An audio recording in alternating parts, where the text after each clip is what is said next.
tous, j'espère que vous allez bien. On se retrouve pour continuer notre petit panier renard. Là, c'était mon fil de changement de couleur qu'on voit ici. J'ai fait mes 35 rangs en blanc. J'enlève mon marqueur et je vais mettre ici pour bloquer la maille. Je le laisse de côté, puisque maintenant, je vais m'occuper du rabat frontal. On fera la 36e le 36e rang quand on aura fait le rabat frontal. Donc on prend la laine rousse et on prend son crochet.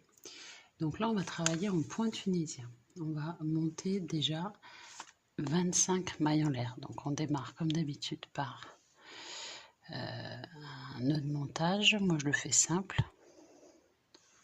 Je vous rappelle que vous avez dans la vidéo juste en dessous dans la playlist démarrer au crochet, des vidéos plus détaillées avec un fil plus épais si vous trouvez qu'on ne voit pas assez bien. Et donc j'ai montré 25 mailles en l'air. Jeter et je passe 25 fois. Alors j'ai fait mes 25 mailles en l'air et maintenant je vais piquer dans mes mailles. Donc je laisse la première et je me mets au niveau de la deuxième en partant du crochet. Je fais un jeté et je ressors. Je vais faire ça tout le long. Dans chaque maille, je pique, je fais un jeté et je ressors. Donc on a ça. On va se retrouver du coup avec 25 boucles sur notre crochet. Ah, là j'avais déjà piqué ici, j'ai pas fait attention. On pique une fois dans chaque maille en l'air. Donc là j'ai passé sur mon crochet mes 25 mailles. J'ai fait l'allée. D'ailleurs c'est pour ça qu'il y a le petit, c'est un double crochet, comme ça évite que les mailles partent. Parce que classiquement les crochets pour le crochet tunisien ont une espèce de fil derrière avec une boule, si on veut faire des ouvrages plus grands. Mais là du coup, voilà, avec ce petit retour, ça empêche que ça parte. Et maintenant il faut faire le retour. Donc pour le retour, on va faire un jeté, on passe une maille. Et après, jeter, on passe toujours 2 par 2. Je passe à travers 2 boucles, jeter, 2 boucles. À part le premier où on est simple, sinon on est toujours par 2. Et on va jusqu'au début du rang comme ça.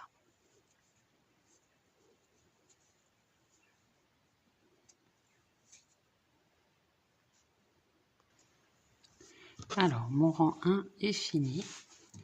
J'ai fait l'aller-retour. Donc vous voyez, on a des petites bandes verticales. Je ne sais pas si vous voyez bien ces petites bandes-là. C'est ça qui va nous intéresser. Donc rang 2, crocheter 2 points tunisiens ensemble. Et après 21 points. Donc en fait, on va piquer ici, dans la bande verticale qu'on a là. On va faire un jeté, on ramène. Et on va ramener la boucle à travers la première. De cette manière-là, on a une diminution. Et après, on fait les 21 suivantes de manière classique. Donc là, on est sur l'allée. Et on fait ça 21 fois. Et à la fin, pareil, sur l'avant-dernière, enfin la dernière, on fera une diminution. Je vous montrerai. Alors là, j'arrive à la fin, je crochette ma dernière maille. Comme ça. Et pareil, je vais la passer. Donc ça, je tire un peu vers le bas pour que ce soit plus facile. Je vais la passer, hop, dessous. Comme ça. Ok? Et on va faire ça à chaque rang. On diminue, on fait une diminution au début et à la fin à chaque fois. Donc là, je suis toujours sur le rang 2. Mon rang 2 sera fini quand je serai revenu au début. Donc je passe une au début et après je les passe par 2. Jeter et je passe au travers 2 boucles jusqu'au début. J'ai fini mon rang 2. Maintenant, je vais attaquer le rang 3. Je vais piquer ici, jeter, je ramène et je ramène ma boucle à travers la première. Vous voyez, on commence à voir cette petite forme triangle et maintenant, je pique dans chaque bande verticale. Et pareil, à la fin, je ferai la même diminution. On se retrouve au rang, je crois, 13.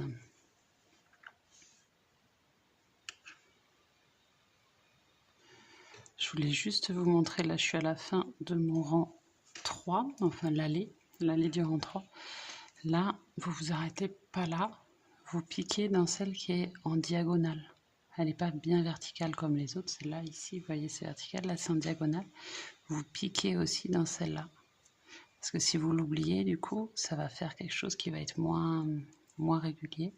Il va vous manquer une maille, donc on la pique aussi celle qui est en diagonale à la fin. Ok, et puis après, pardon, j'ai oublié de faire ma diminution. On ramène. Et là, on la passe toute seule. Et après, on les passe par deux. Et on continue. Allez, on se retrouve au rang 13, au début du rang 13.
Donc du coup, vous essayez de trouver où est-ce que vous pouvez piquer pour faire votre maille coulée, vos mailles coulées. Hop, c'est pour avoir une bordure nette. Donc moi, je pique vraiment sur le bord parce que sinon, ça ressort pas mon crochet. Comme il est assez épais quand même. Ou sinon, vous pouvez prendre un crochet plus fin aussi, si vous en avez un autre un peu plus fin. Voilà, vous essayez de voir où est-ce que ça peut passer pour faire une jolie bordure. Vous faites toute la longueur de ce bord et après on va faire ce bord-là. En même temps, ce bord-là, il est plus net quand même. Voilà, j'ai fait tout mon bord là de ce côté-là. Je vais laisser assez de fil et faire terminer. Là, je tire bien. Ça, c'était mon fil de démarrage. Là, c'est le fil. Ah, non, je dis une bêtise. Ça, c'est mon fil de démarrage. Et là, c'est mon fil des mailles coulées du bord. Donc, je tire bien. Hop, comme ça. Donc, vous voyez, ça fait plus propre quand même. Après, de ce côté-là, ils disent aussi de faire un rang de mailles coulées. Donc, à vous de voir. Là, c'est vrai que du coup, oh, ça fait assez propre, moi, je trouve. Ce qu'il y a, c'est que je l'ai un peu tiré là. Donc, vous voyez, là, ça fait un peu plus court. Donc, pour faire le rang de mailles coulées de l'autre côté, on reprend sa laine. On coupe à peu près 40 cm.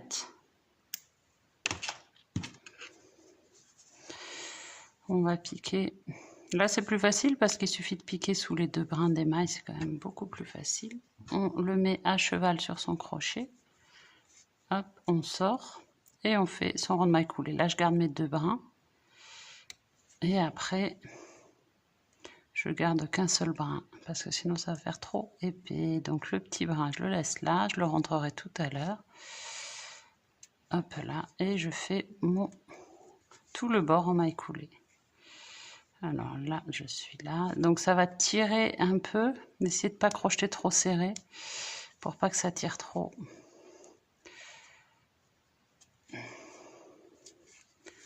Voilà. Mais je passerai un petit coup de fer pour que ce soit moins enroulé. Alors, j'ai fini mon petit rabat. Il est toujours assez enroulé, mais c'est pas grave, puisqu'on va de toute façon le fixer avec des points. Moi, je pense que je vais déjà faire comme ils disent, le fixer en haut et en bas. Et si c'est pas assez, je rajouterai des points sur le côté. C'est pour ça que j'ai gardé beaucoup de fils. Alors, on va commencer. On reprend notre panier. On l'avait laissé de côté. Et on va faire son point écrevisse. Donc, point écrevisse, j'ai enlevé mon marqueur.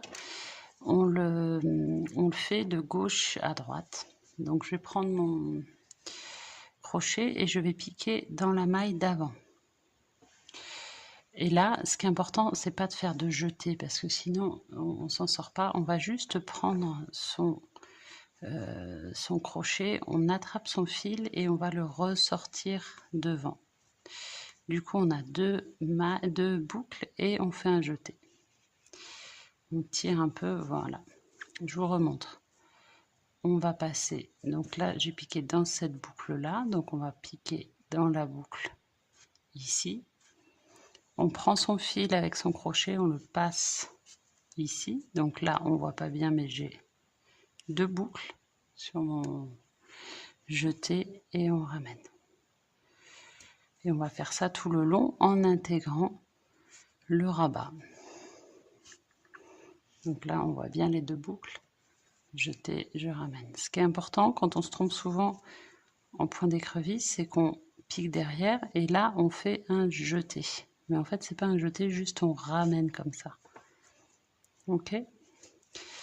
Donc moi, j'ai décidé, c'est vous qui décidez où est-ce que vous mettez votre rabat. Moi, disons que je vais le mettre par là. Donc soit vous avez un fil de ce côté-là que vous pouvez utiliser, un fil roux, soit vous n'en avez pas. À ce moment-là, il faut prendre un nouveau. Donc j'ai coupé mon fil roux, je vais couper mon fil blanc à peu près là. Et là, je vais me servir de petites pinces pour maintenir ça au moins au début, parce que sinon ça va être un peu galère. Alors, j'ai fixé mon front, je vais piquer, donc toujours point d'écrevisse à travers mes deux mailles précédentes. Je vais prendre mon fil roux et je vais le passer comme ça et jeter.